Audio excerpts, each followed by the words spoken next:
Les podcasts de la 45e édition de Cinéma du Réel.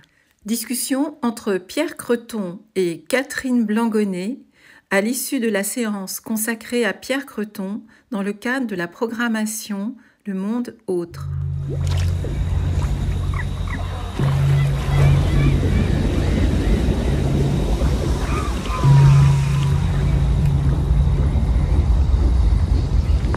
En 2020, on avait vraiment besoin de sortir, on avait besoin de nature. Et donc, le numéro de la revue que je préparais, j'avais vraiment envie que Pierre Creton soit présent. Et j'ai demandé à Cyril Néra d'écrire un article, d'ailleurs, qui est très très beau, Le Jardin des Abeilles. Je vous conseille de le lire. Et autour de ce numéro, donc, le programme était construit sur L'avenir le dira et un troisième que tu m'avais suggéré, Simon on the Crack of Dawn. Et les trois films, on n'a jamais pu les montrer puisque, comme Christian l'a dit, on était confinés. On les a donc montrés en ligne et au sein de Cinéma du Réel, en fait. La séance que j'avais prévue a été abritée par Cinéma du Réel. Je ne sais pas pourquoi je raconte tout ça. Pour et donc tu voulais remontrer voilà, la et cabane quand j'ai de Dieu. quand j'ai demandé à Pierre La cabane de Dieu, il m'a dit non. Je comprenais pas pourquoi ça avait disparu de ses filmographies. Et il m'a dit non, il n'existe pas. Je sais pas. J'ai peut-être des éléments quelque part.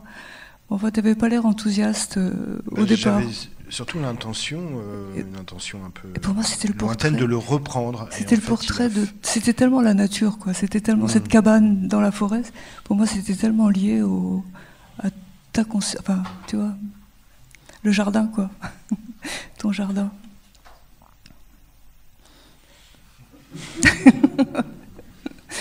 Donc tu l'as repris. Donc je l'ai repris. Quand même, tu l'as repris. Dans l'été, au mois de septembre, il m'a dit, ça y est, il a été...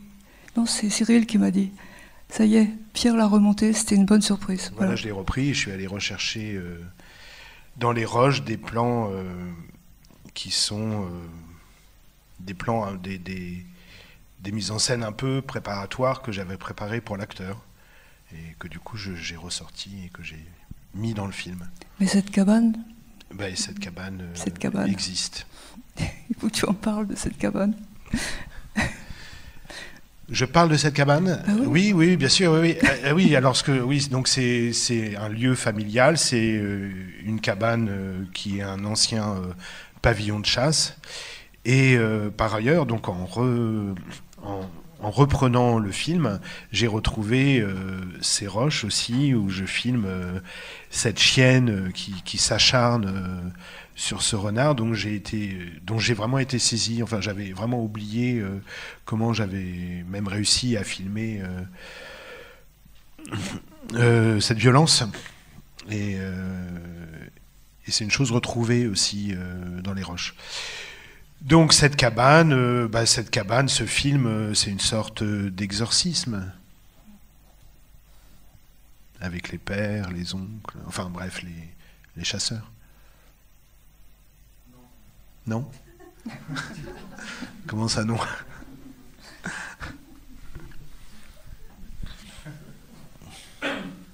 On pourrait parler pendant des heures de ce film, en fait. C'est ça le problème, c'est que on n'a pas beaucoup de temps pour chacun des films.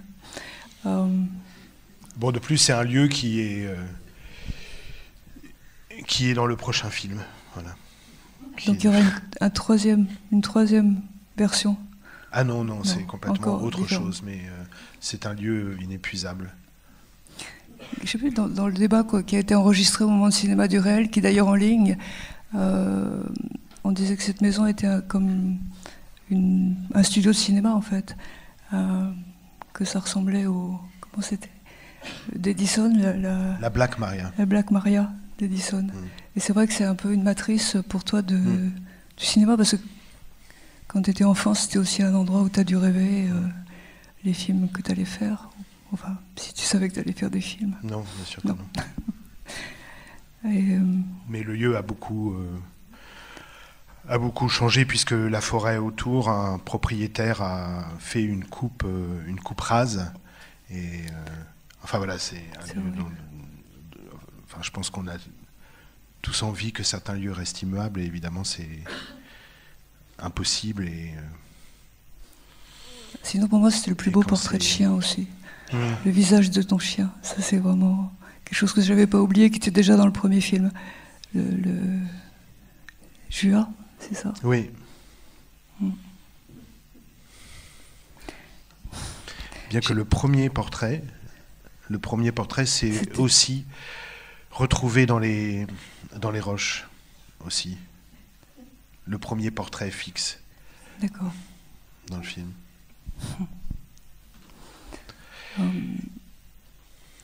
Et puis entre-temps, il est mort, bien sûr, donc c'est un fantôme de plus.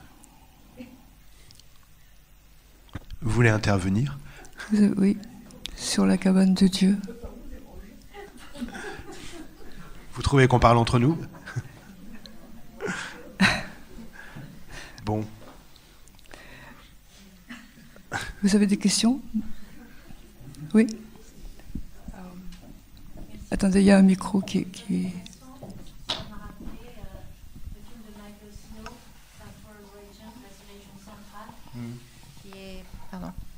qui est sur cette forêt infranchissable ou imprenable d'une certaine façon. Voilà, dans la dimension française. D'accord. Et c'est le premier film qui vous a fait penser à... C'est La cabane de Dieu qui vous a fait penser à Michael Snow. Pas le second, pas House of Love, c'est drôle. Bon, en tout cas, merci.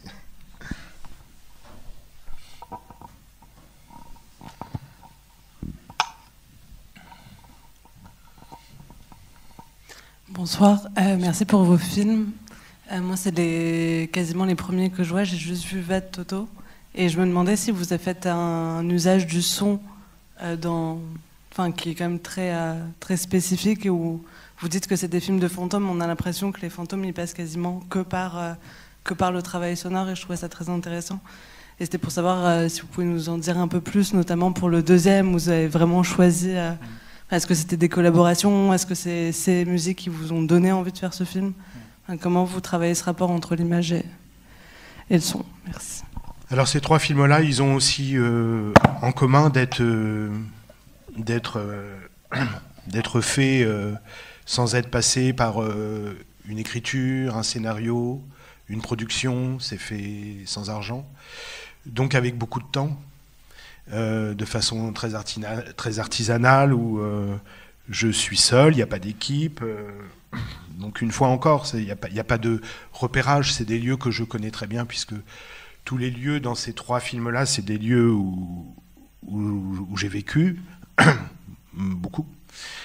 Et donc il y a déjà préalablement des choses qui sont enregistrées, je dirais.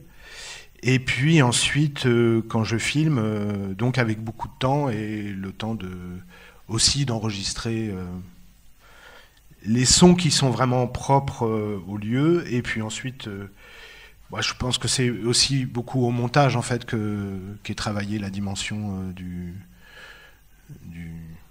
son comme fantôme aussi, comme fantomatique en tout cas. Et pour le deuxième, House of Love, en fait, on voit alors cette maison a aussi une histoire et un fantôme, puisque c'est la maison où j'habite maintenant depuis 20 ans, qui appartenait à un ami dont j'ai racheté la maison après sa mort pour finir le film que j'avais commencé avec lui.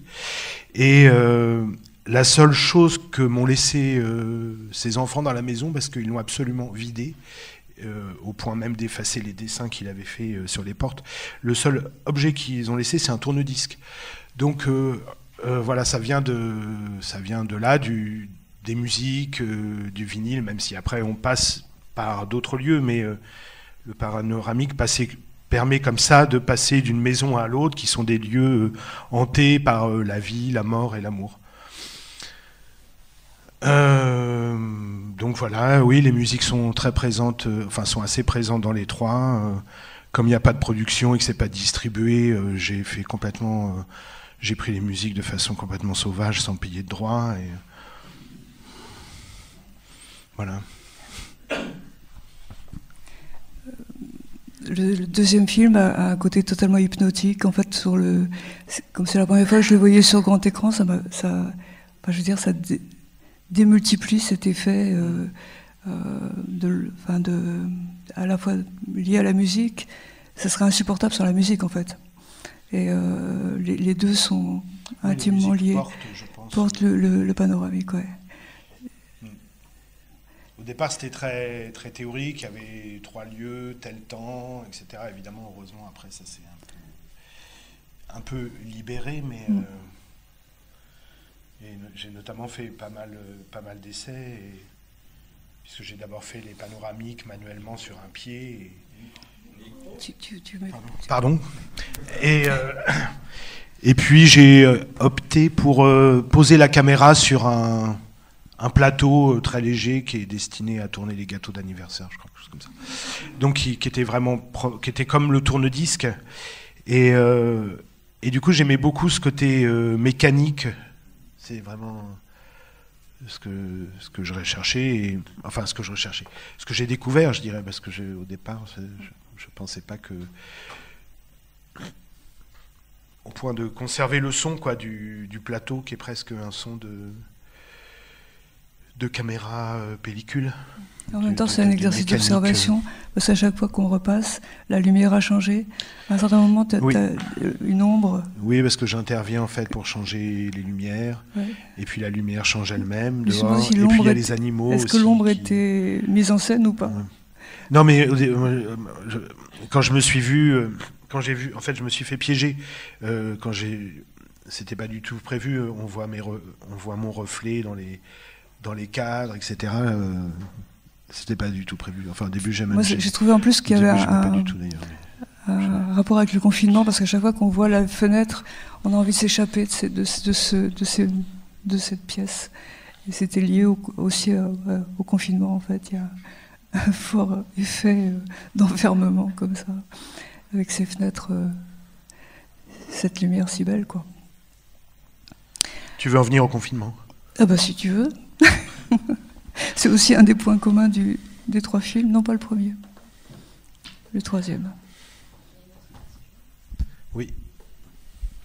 Bonsoir. Oui, j'ai beaucoup aimé tous les films.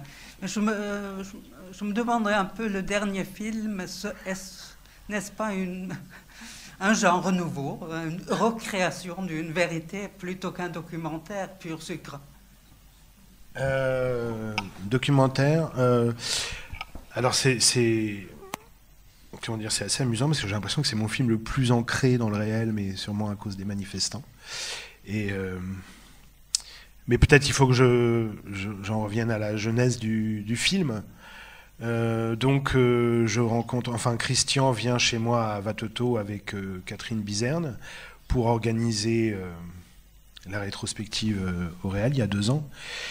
Et immédiatement, quand je vois Christian, j'ai envie de le filmer. Enfin, vraiment. Bon. Et puis, on organise les choses ici, et je fais une photographie de l'ombre de Christian derrière l'affiche du réel de cette année-là, et il me répond « Mon Horla ». Et je pense que c'est la voie qu'il faut prendre.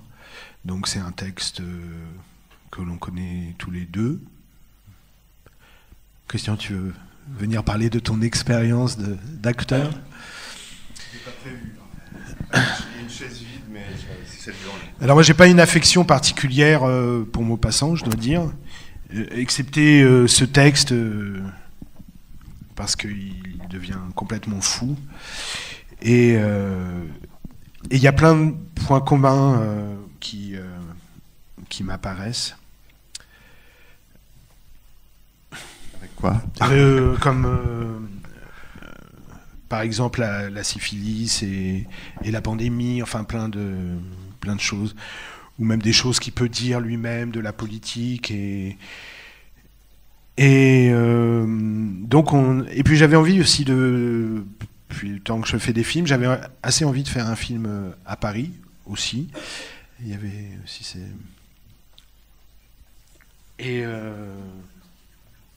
et donc on a Ça a duré combien de temps le tournage? C'est quelque chose qu'on a vraiment fait ensemble. Un week-end. Un week-end, 3 jours. Et puis on a fait les choses avec Vincent Barré, puisque c'est chez lui. Et donc c'est vraiment un lieu que je connais très très bien. Et c'est quand même à partir du texte qu'on a. J'imagine que presque tout le monde connaît le texte, mais ça s'apprend beaucoup à l'école. Enfin, ça se lit beaucoup à l'école. Moi, je l'ai lu à l'école, en fait. Le Horla, de Maupassant. Donc, il y a des éléments comme ça du récit qui ponctuent le film que vous avez peut-être reconnu. Oui. Enfin, moi, je t'ai dit une fois que tu n'aurais pas dû garder ce titre-là. Parce que je trouvais que ça nous ramenait trop justement à quelque chose que les gens connaissent de la nouvelle, et que tu t'en es tellement éloigné en fait que voilà. Enfin, je trouvais que ça pouvait mettre sur une fausse piste en fait.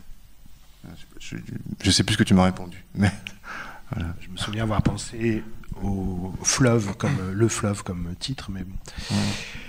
Non, mais par ailleurs, c'était intéressant. Je crois que comme il n'y a plus le texte, parce qu'au départ, on a fait une lecture, Christian a fait une lecture du texte, enfin d'une des versions du texte, celle qui s'adresse aux médecins, je crois. Et comme on n'a pas du tout gardé le texte, je pense que avoir gardé le Horla comme titre et pour le spectateur qui a en souvenir quelques éléments de la nouvelle, je pense que recouvrir les carafes par exemple d'un linge, faire la toupie, enfin je pense qu'il y a des éléments très forts que du coup puissent être assez agréables au spectateur, je pense. C'est une autre vision, on va dire, quand on a la nouvelle en tête. Quand on ne l'a pas, en fait, oui, je pense que c'est un film totalement différent. Moi, en le revoyant là, j'ai eu l'impression de voir un documentaire sur ma propre folie en fait, qui n'est pas celle du Horla, mais qui transparaît en fait quelque part. C'est ça que je. Oui, c'est vrai que c'est pour ça que je pense que c'est quand même un documentaire. Mais il y a peut-être que moi qui le sais en fait, que c'est un documentaire. Et le choix du noir et blanc. Pourquoi le noir et blanc? Écoute, c'est un choix qui revient non, pas du tout. Rien n'était imposé.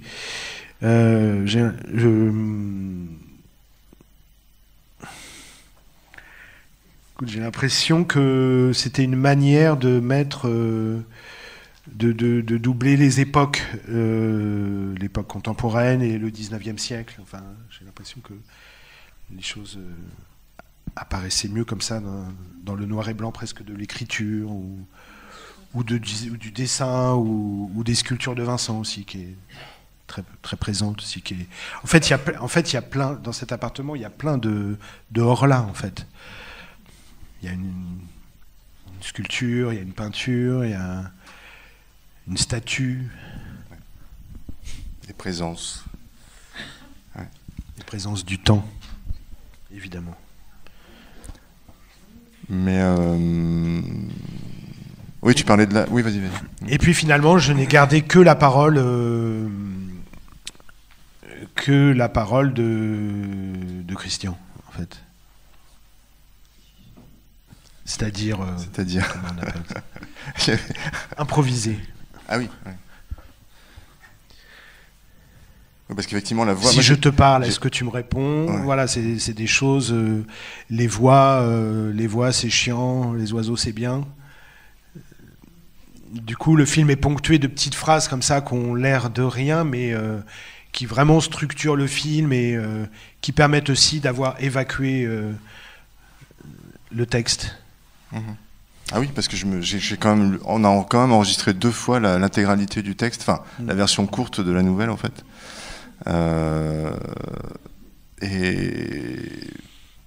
Enfin, le film aurait été beaucoup plus long, je pense. C'est pas beaucoup de fois, on aurait pu le répéter 10 fois. Ouais, c'était déjà. Non, mais c'est vrai que je pense que c'était pas une bonne idée, mais voilà. Et puis, moi, mon grand regret, c'est la scène chez le barbier, en fait. Parce que ça m'a coûté de coûter ma barbe. En fait, on a commencé le tournage par une scène chez un barbier à Belleville, où je me fais raser la barbe. En fait, et Pierre a tourné ça en intégralité, en fait. Et je dis pas que tu aurais dû le garder en entier, mais je pense que c'était vraiment pour moi une sorte de gageure, en fait, de faire ça. Mais je comprends tout à fait que tu ne l'aies pas gardé. C'était pas très intéressant pour les autres. C'était intéressant pour moi, mais j'aurais bien voulu voir ça. D'ailleurs, j'ai jamais vu. Je te donne les roches. Oui, est-ce qu'il y a des questions? Je te laisse, Catherine.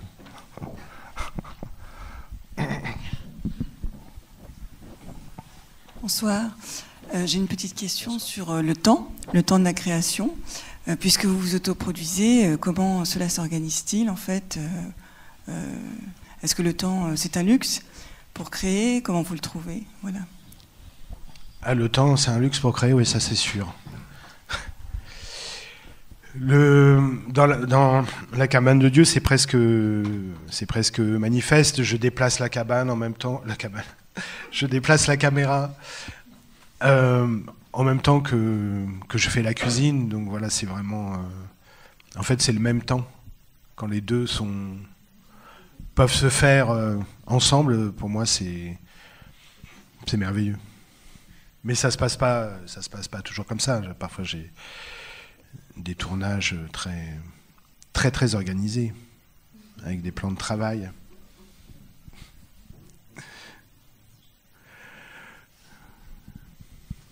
Enfin, j'imagine qu'il faut soit pas d'argent du tout, soit beaucoup. C'est quelque chose que j'imagine, mais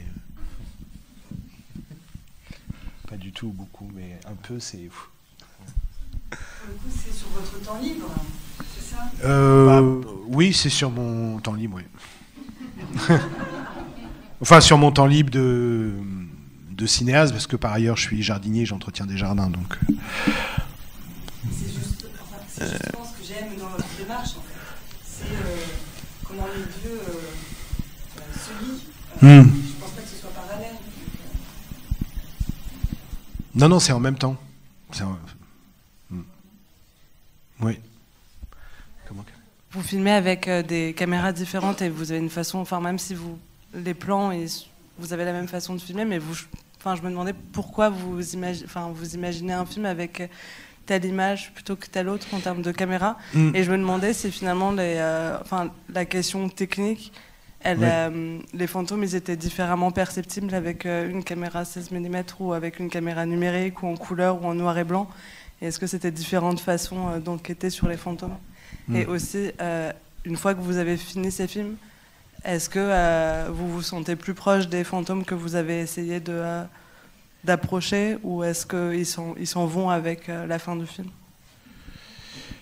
Non, les fantômes, ils s'en vont pas avec la fin des films, ça, non. Mon expérience la plus forte qui a été de filmer un fantôme, celle de Jean Lambert, 7 ans après avoir fait un premier film avec lui, de son vivant. 7 ans après, vivant toujours dans sa maison, il est réapparu de façon que je n'attendais pas. Et j'ai pris, en effet, une caméra pour filmer sa présence. Et c'était de l'ordre, oui, presque d'ordre spirit. Après, je ne saurais pas dire s'il y a une caméra plus sensible qu'une autre pour ça.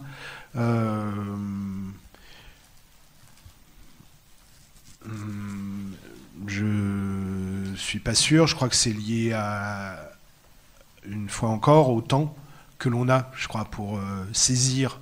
Parce que c'est vraiment des ombres, des sensations, des sentiments, des lumières, c'est très furtile. Donc c'est pas quelque chose qui peut s'organiser, il faut être là et puis avoir le temps de saisir les choses. Mais pour la cabane de Dieu, comme quand j'ai repris le film, donc, et que j'ai pensé à me remettre dans la même situation 12 ans plus tard, du coup, je suis allé rechercher la caméra avec laquelle je filmais à l'époque, et ça, c'était assez amusant et agréable de reprendre l'outil que j'avais quitté, parce que finalement, j'évolue avec la technologie et je filme avec les outils voilà, qu'on me propose. Mais c'était c'était intéressant de revenir à un outil désuet. Et en effet, c'est quand même presque comme si les fantômes apparaissaient plus facilement. Je sais pas.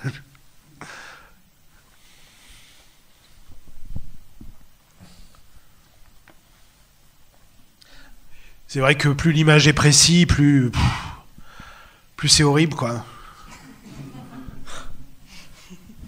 Enfin, on peut sûrement faire des choses avec un...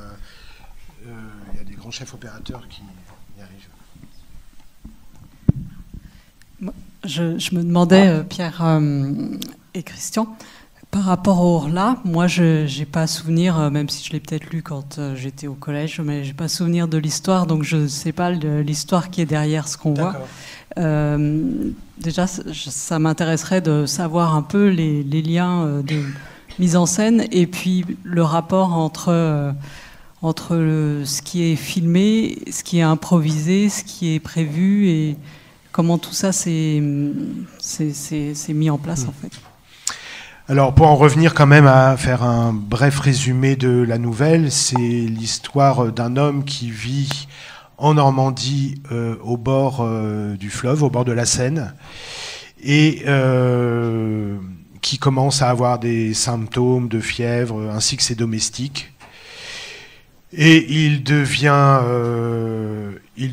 complètement fou. Il va à Paris. C'est une nouvelle qui passe tout le temps de Paris à la Normandie. Alors déjà, bon, d'où ces plans de train qui nous amènent comme ça à Éziers, précisément au bord de la Seine, dans l'Eure, en Normandie.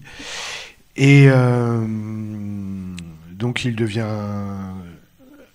devient complètement fou parce que quelqu'un vient habiter chez lui, donc un double. Et la nouvelle, je fais vraiment court, hein, et la nouvelle se termine où il se souvient d'un bateau qui vient du Brésil, qui est passé sur le fleuve et qui a certainement amené des êtres d'une nouvelle dimension qui sont des sortes de vampires et qui des extraterrestres. Voilà, qui comment on dit, vampirise les gens. Donc d'où aussi le rapport avec la pandémie, la Chine, etc. Bon. Et puis, tu avais plusieurs questions, Sylvestre, mais après, pour ce qui est de la... Je ne sais pas si je réponds à celle-ci. Voilà, c'est ça. Donc voilà pourquoi ces plans de cette femme comme une figure de proue, comme ça, qui est originaire de ce lieu, qui est un lieu aussi de l'enfance, enfin de mon enfance en tout cas, et partagé avec elle, comme si le bateau venait de passer, elle-même elle-même vivant entre la Normandie et Paris, ces allers-retours entre la ville et la campagne. Et pour la mise en scène, en fait, il y avait plutôt l'idée de quelques situations et j'avais amené, je sais pas, une valise d'objets, dont des œufs d'oie par exemple, un revolver, et puis des vêtements. Et puis on a vraiment fait ensemble avec Vincent tous les trois, Christian. Hein, donc c'est complètement improvisé. Je me rappelle que Vincent avait une liste de scènes à faire, en fait. Genre une douzaine de scènes qu'il fallait faire. Mais on ne sait pas dans quel ordre, ni pourquoi il fallait les faire. Enfin, moi, je ne savais pas. Je suis arrivé sur le tournage, je ne savais absolument pas ce que tu voulais que je fasse. J'avais pas de scénario, évidemment, mais... Des fois, tu savais pas que ça filmait. Parfois, je savais pas que ça filmait. Ça se voit, quand même, dans le film. Mais... Enfin, ça, je pense que vous avez pu vous en apercevoir. C'est-à-dire qu'on a vraiment passé 3 jours, tous les 3. Mmh. Pardon, Catherine. Mais même quand la manière dont tu le décris, j'ai vraiment l'impression que oui, on a fait un jeu entre nous, voilà, enfin qui était, on s'est amusé pendant 3 jours, mais comme des gamins s'amusent, voilà, à mettre des costumes et à essayer des situations, et puis on arrêtait pour manger, pour boire, mais sans arrêter vraiment. Enfin, c'était. Oui, une fois encore, c'était un peu lié. Je savais pas quand ça s'arrêtait en fait, Oui, pas vraiment. Enfin, mais je m'attendais pas en plus. Enfin, quand j'ai découvert le film, j'étais complètement. Je sais pas, je trouve même pas de mots parce qu'en fait, il y avait certains moments que j'avais complètement oubliés, mais totalement. Et parce que c'était des séquences, enfin c'était des scènes de vie en fait que moi j'avais vécues sur le tournage, mais qui n'étaient pas pour moi partie prenante du film en fait. Et je ne savais pas que Pierre avait laissé sa caméra. Voilà, c'est pour tout dire. Donc là, en le revoyant, effectivement, j'ai eu la sensation que il y avait une partie fictionnelle, et en plus, j'ai l'impression que tu fais des ruptures de montage de temps en temps pour marquer une certaine différence entre les scènes fictionnelles et les scènes documentaires qui, moi, me replongent au milieu du tournage, en fait, qui sont... je ne sais pas ce que tu appelles les scènes documentaires. Bah, j'ai l'impression, enfin, c'est bizarre de dire ça comme ça, mais j'ai l'impression de voir un documentaire sur moi à certains moments où je ne suis pas le rôle que je joue, mais je suis moi en fait. Quand je prépare mes mouillettes, c'est terrifiant, hein, mais D'ailleurs, tu le dis. Mais c'est un gros off. Je peux faire des grosses mouillettes. Voilà, ça, je sais pas pourquoi tu le dis, mais merci Christian.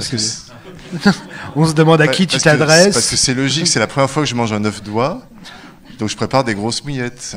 Oui. Mais c'est vrai que c'est ça. Oui, tu disais que il y avait un côté, je sais plus quel mot tu as employé exactement, c'était pas terrifiant, mais angoissant. Angoissant, ouais. Ah oui.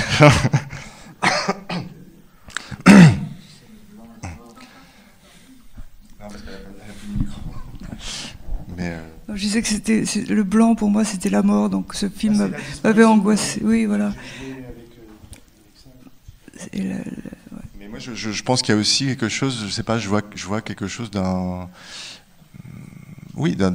documentaire, je vois pas sur une certaine folie en fait, qui est celle du personnage, qui cadre avec celle du personnage, mais qui par ailleurs est la mienne au moment du tournage en fait, parce que je fais des choses très bizarres que moi je n'imaginais pas faire en fait. Mais il y avait eu des prémices un peu, non? Tu avais déjà fait un film toi-même. En tant qu'acteur? Oui, ou en tant que même réalisateur. Non? Oui, mais non, mais il y avait pas, j'ai pas connu ça avant. Il n'y avait pas quelque chose, une histoire déjà un peu de double. Enfin, c'est un sujet quand même qui t'était. Ok, d'accord, je vois ce que tu veux dire. Qui ne t'était pas étranger. J'avais fait un petit film où je mettais en scène quelqu'un qui vivait dans un appartement tout seul et qui avait un double aussi. Ouais. Donc il y a quelque chose qui se rejoint. Mais je le vois ce tournage un peu comme tu disais un jeu un peu surréaliste, tu vois, entre le 19e et le 21e siècle, avec des éléments comme le dandysme. Parce qu'il est très, très étrange ce personnage, même oui, un mélange d'époque. Même politiquement, vis-à-vis de ce qui se passe. Ça, c'est un élément aussi, je me souviens plus comment c'est arrivé. Si tu recules, comment veux-tu que je t'encule? Mais je me souviens que c'est toi qui a commencé à chanter ça. Et puis, j'ai trouvé ça super.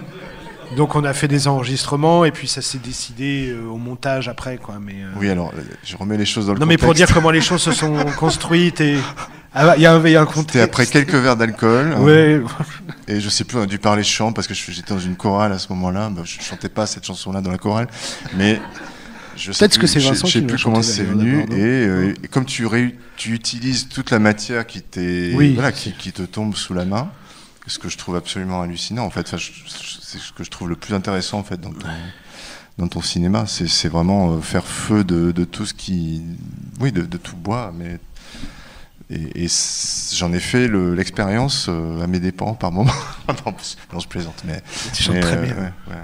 Mais voilà, enfin mais ça c'est pareil, c'est quelque chose que je n'aurais jamais cru que ça, je m'en souvenais, mais je n'aurais jamais cru que tu puisses le placer dans le film en fait. C'est presque un challenge en fait. Non, mais t'imagines si tu sais préalablement tout ce que tu vas filmer, c'est l'ennui quoi. Tu suis un scénario et puis. Bon, là, c'est poussé à l'extrême parce finalement, on ne sait pas grand-chose. Du personnage ? Non, on avait peu d'éléments. Enfin, on était très libre, en fait, de chacun proposer, faire et accueillir les choses qui venaient, quoi, même assez spontanément, quoi. Oui, de la même manière que le livre que je lis dans le film, Lauren Groff. Je me souviens, je sais pas si tu le lisais à ce moment-là ou en tout cas tu l'avais avec toi. Ça faisait peut-être partie de la valise que tu avais amenée avec oui, bien sûr. Ouais.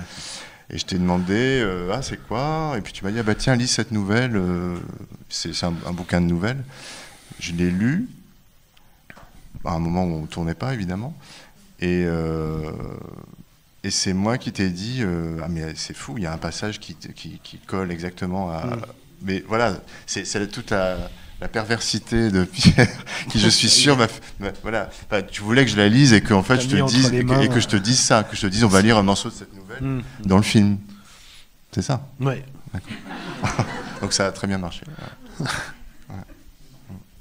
Et si j'avais rien dit, je sais pas, voilà, tu aurais laissé tomber cette idée-là. Si j'avais pas dit cette nouvelle est géniale, il faut absolument lire. Non, mais j'étais sûr que tu le disais. Ouais, ok. Bon, on va peut-être arrêter là. Ouais. Je voudrais juste dire que si vous êtes curieux de voir d'autres films de Pierre Croton, ils ont été édités. Il y a 3 livres DVD avec les films de Vincent Paré aux éditions La Traverse. Voilà, donc ce sont 3 beaux objets. Et vous pourrez voir presque tous les films de Pierre. Je pense c'est une intégrale. Voilà. Merci. Et bientôt un long métrage. Merci Christian. Merci Catherine.